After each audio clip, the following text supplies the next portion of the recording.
La médaille de bronze leur échappe de peu. Après une défaite en petite finale face à l'Italie, l'équipe de France de volley sourd finit 4e des Deaflympics, les JO des sourds qui ont eu lieu ce mois-ci au Brésil. Dans l'effectif des Bleus, il y a Alexandre Nicolas. Il fait partie de l'équipe depuis 4 ans et évolue au club Omnisport de Sarralbe. Souvenez-vous, nous lui avions demandé son ressenti lorsqu'il a été sélectionné pour la compétition. Je suis très fier. C'est un honneur de pouvoir porter le maillot français, de pouvoir le reporter encore une fois, de pouvoir continuer à écrire ma carrière dans ce sport qui est pour moi essentiel dans ma vie. En phase de poule, les Bleus décrochent une seconde place après une première défaite contre l'Italie, 3-0. En quart de finale, ils remportent une victoire écrasante contre la Pologne, 3-0, avant de s'incliner en demi-finale face aux Ukrainiens, 3-0. L'équipe de France joue alors la petite finale pour la 3e place, un match revanche face à l'Italie.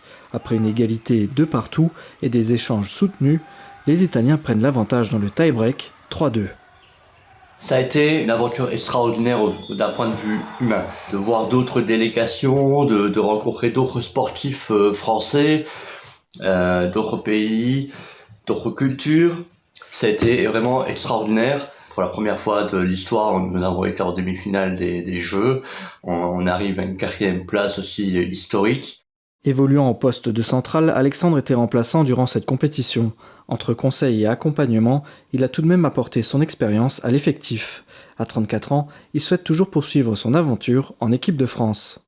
L'équipe de France, ça continue, si bien sûr le staff et l'entraîneur est partant. Moi, je suis toujours ouvert à apporter mon expérience, mon envie et mes objectifs, c'est-à-dire de pouvoir décrocher enfin un titre avec l'équipe de France. Grâce à cette performance, l'équipe de France assoit sa position au niveau international.